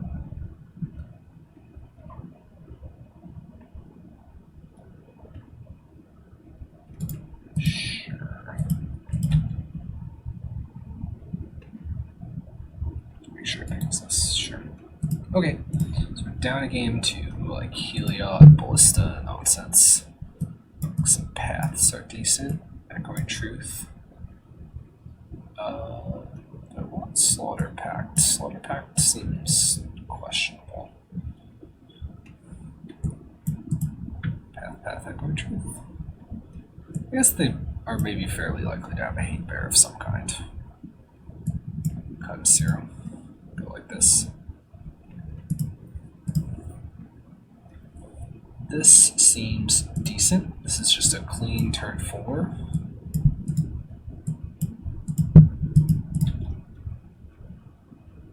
Ideally, I just find like interaction or something. Or a Pentad Prism to ramp us into a turn 3. Notably, Simian doesn't ramp us into a turn 3 because I can't, like I need 4 specific colors of mana.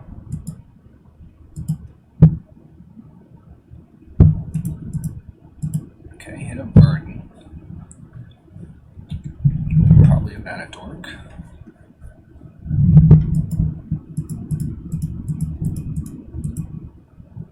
Zeraseer. Birds.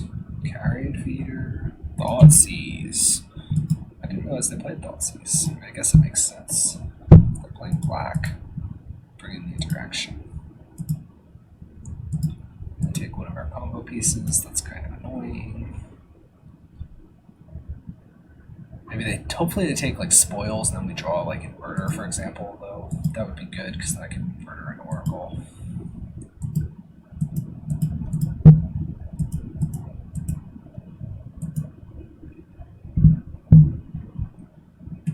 Angel's Grace seems like the worst take there because depending on how this is set up, then it becomes possible for me to spoils for inverter if I don't draw an inverter. Definitely interested in Serum here. I'm doing this first in case I draw Shelldock. I'll take another spoils. I'm not going to spoils on this end step past the first spoils because there's no need to.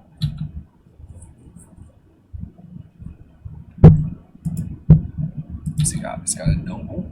That's fine. Carrying Feeder is also fine.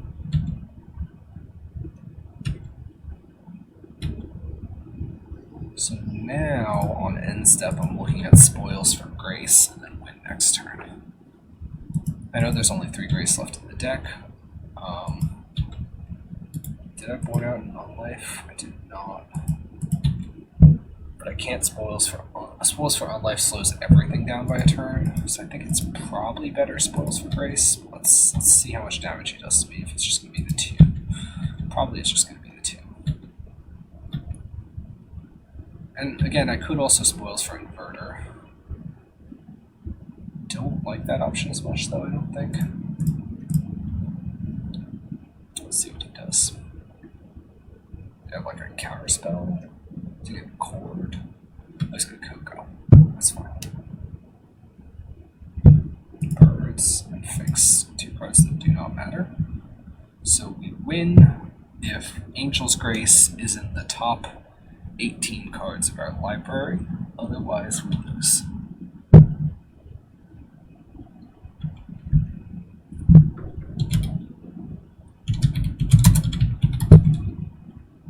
Have pretty good chances. It's nice that I don't even need to check what I exiled. Doesn't matter. Doesn't matter.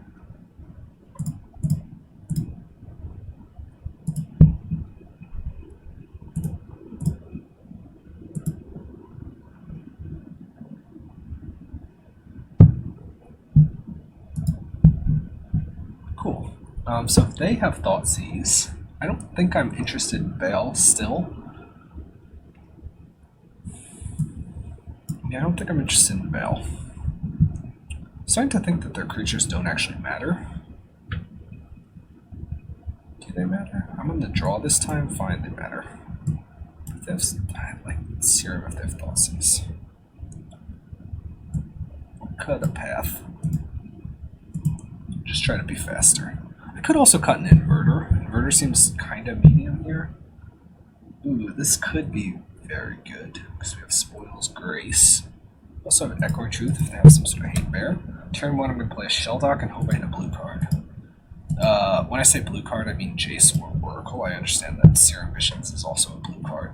But the general patterns for ad naus, or generally the terminology for ad naus, and I'm sure you guys, well, you probably know this if you watch my channel, is that Grace and Unlife are the white cards, Spoils and Naus are the black cards, and we'll talk about hitting a blue card or a black card or a white card or whatever, a decent amount. Because we have redundant combo pieces that don't have the same name but share a color. The opponent is Once Upon a Time for Verdant Catacombs. We do have this Wish Claw to kind of act as anti-Thoughtseize insurance, and I have an Echoing Truth to break up their combo if they are threatening to be a bit faster. Pentad Prism might be my ideal draw. Okay, Inverter's pretty good. Blue card? Blue card, blue card, blue card.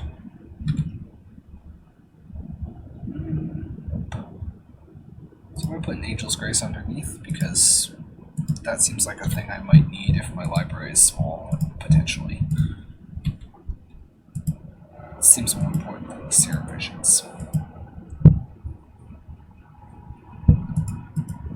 Anafenza is fine.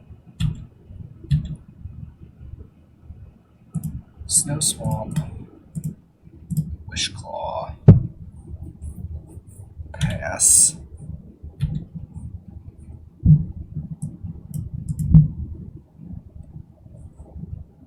Let's see what he does if he plays something that like threatens to combo with Anafenza.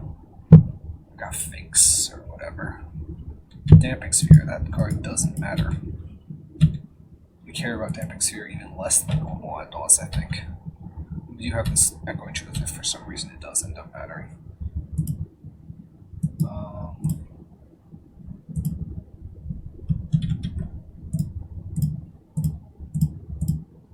One life is decent.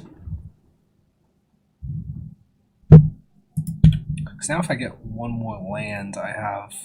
Well, I need to end step something of theirs first, but like I need to... So if I have one more land, I can like end step, bounce the sphere, and then I have Wishclaw, get a Thassa's Oracle, spoils away my library, play the Thassa's Oracle. That looks like a pretty good line.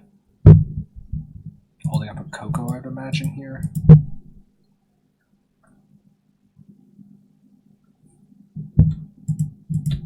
Just playing it, I'm sure. Oh, he's hoping he just hits combo here. Ranger Captain and Kitchen Finks. Yes, that's fine.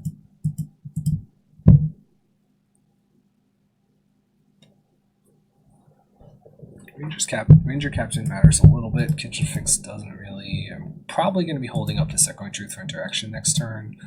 Ideally, I just draw an Oracle. That's not good enough, though, actually. Well, Oracle isn't good enough on its own. I think I need to draw land.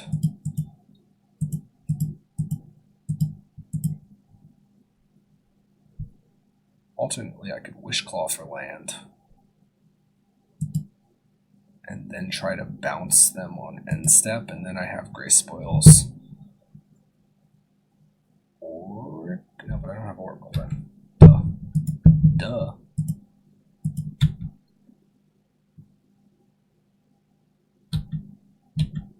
If I draw Oracle, then I can Wishclaw for land.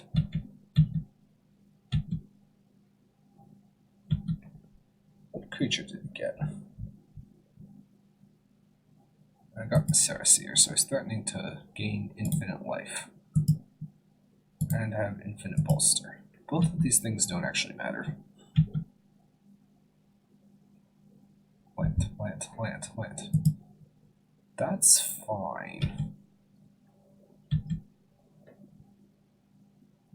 Land, good. So now I have Truth their sphere, Grace their attack,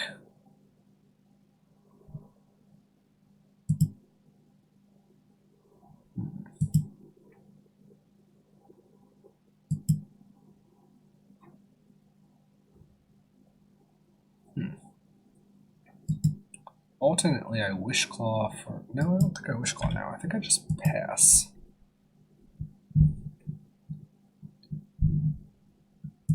Wait, no, I'm 1 mana off still. Why did I think I had this? Oh no, because I have the Unlife in play. Yeah. Hopefully I don't have any way of dealing with that. That would be bad. You can play your Saraseer. You get 1,000,000 Scries. You get 1,000,000 bolsters. We're okay with this. Like, life doesn't matter.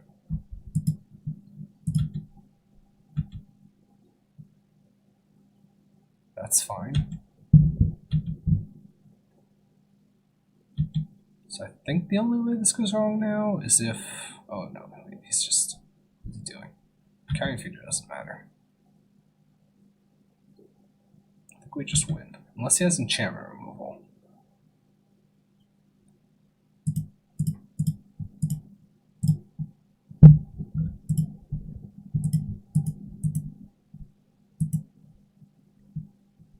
And if he has enchantment removal, we still win if we draw land. Okay, so now Wishclaw. We Wishclaw.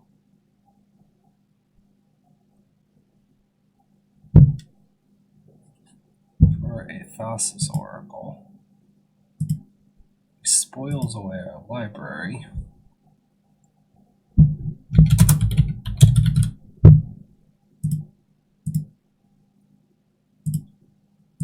then we play said Thassa's Oracle. Do we win? We do. And with that, we are 4-0. Let's go for the 5-0. That would be pretty cool if we just immediately 5-0 with this this inverter list. If we 5-0 with this inverter list, I'm gonna have to like overnight or like 3-day ship inverters so I can play this in the IQ this weekend. I might still do that anyway. I'm probably still going to do that anyway.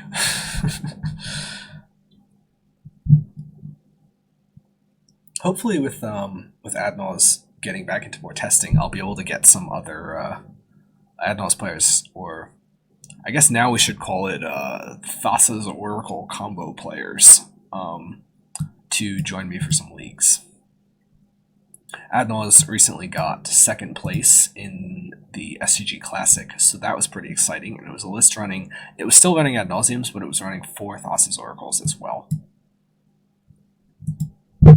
Trying to go for a lot of like backdoor combos with them.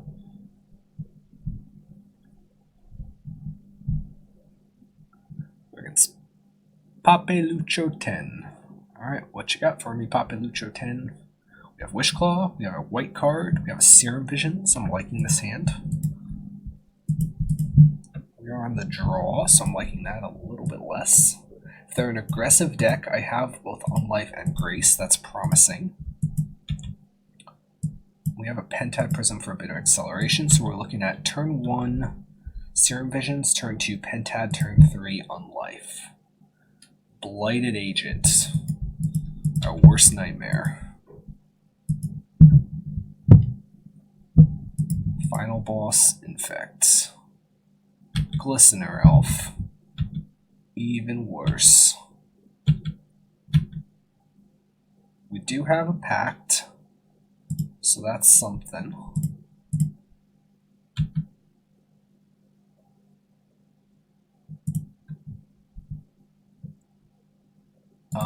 Let's bottom that, let's top the Oracle.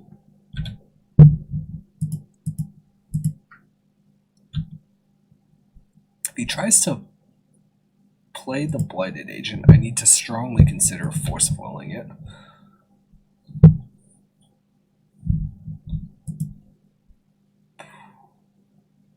Groundswell, yeah.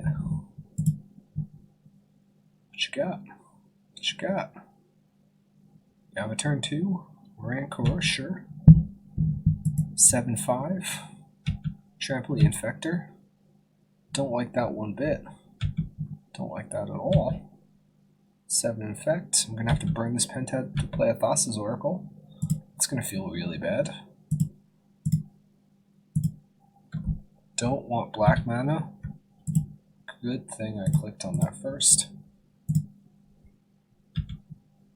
So the goal is going to be to play the control deck here. We need to trade this Thassa's Oracle with this Glistener Elf, and then we need to pact the Blighted Agent and hope that leaves him without an Infector. I'm going to put the Shelldock on top because I need more lands.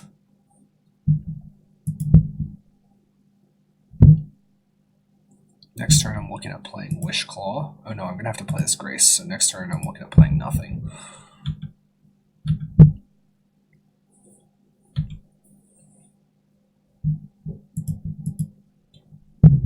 Hopefully he doesn't have another pump spell in addition to the Blighted Agent. Yes, Distortion Strike, that's rough. So I think I have to pact this. Well, I mean, I do have to pact this. I'm just dead if I don't pact this.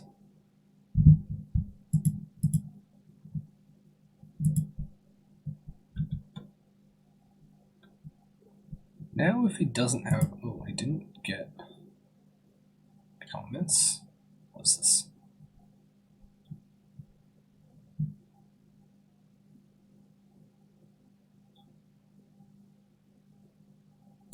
Alright, he just has everything. Turn 3 through packed in a blocker.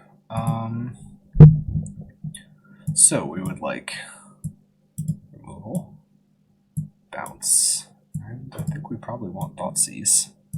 Inverter's a little slow, Jace is a little slow, Unlife doesn't really do a whole lot, Wishclaw's a little slow, Pact is probably worse than our other interaction. We need to just high roll here. This feels like a bad matchup still.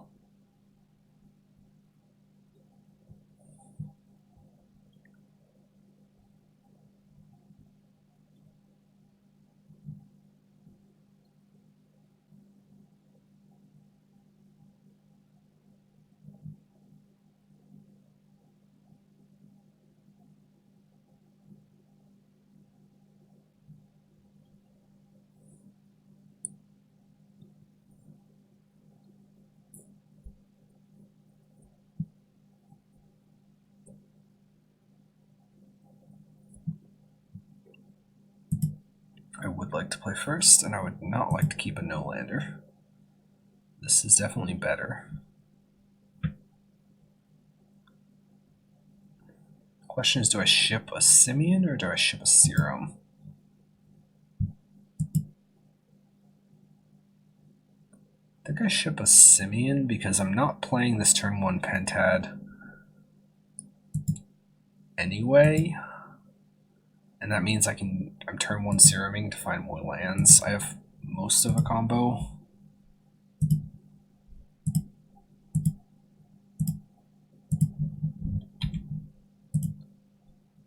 Mana Confluence being fine in the Infect matchup.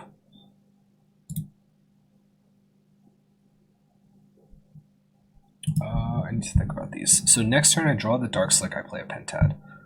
The turn after that, I play a Pentad. The turn after that, I spoils for what? I spoils for a... Maybe I'm not on the inverter plan though. Maybe it's Dark Slick, play Pentad, Serum. No, that doesn't get me far enough ahead.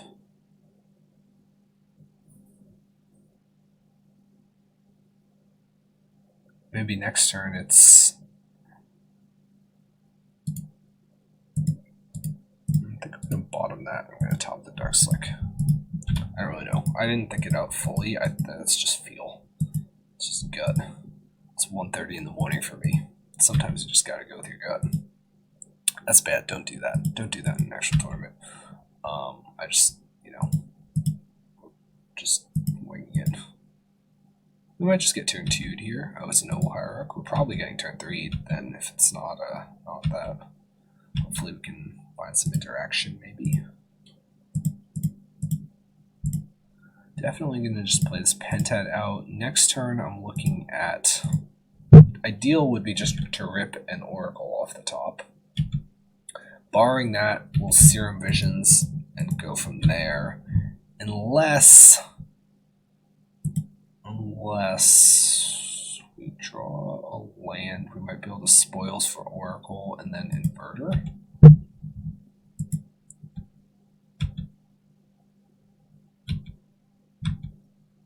Path is decent. Path means he can't fully commit, and if I definitely bottom that, bottom this, yeah, bottom this, because now we hope that he doesn't kill us.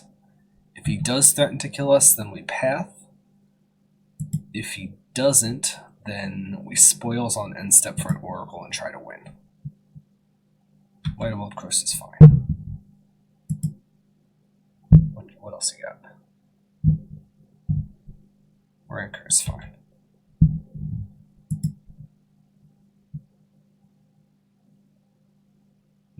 I'm not touching this with a path unless it's lethal. Or unless he threatens to give it hexproof, obviously.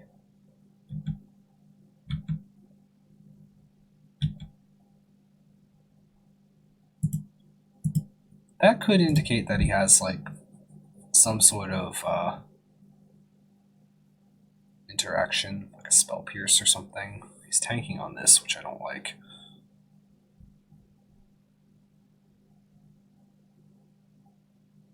Okay.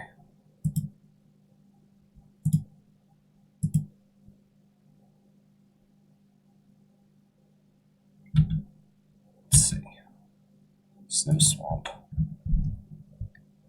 How do I feel about Snow Swamp? I don't know how I feel about Snow Swamp.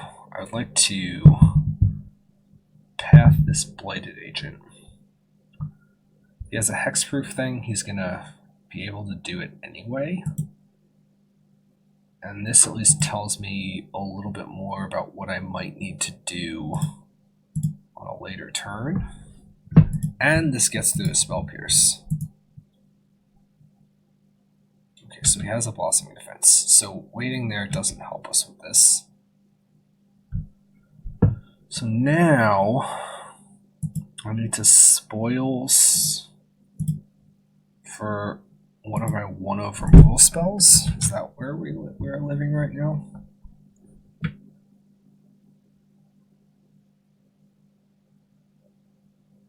So I can spoils for Path or Slaughter Pact or Echoing Truth. And I think it's just got to be the other Path. I need to hope it's in the top 16. Yeah, so we have the Spell Pierce. That's rough.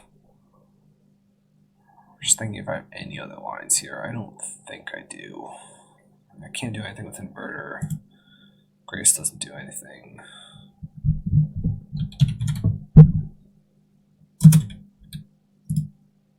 Come on, not death. That's death. And we 4-1. Well, I mean, Infect's definitely a bit of an unfortunate matchup, but I thought that this deck did really, really well so far. I'm happy that we got to try it out, and I'm looking forward to seeing other people try similar stuff out in the future. So yeah, definitely stay tuned. I'll be trying to make more, I'm going to call it Adnals content, but you know, it's Adnals content in spirit. We'll be around going forward. All right, take care.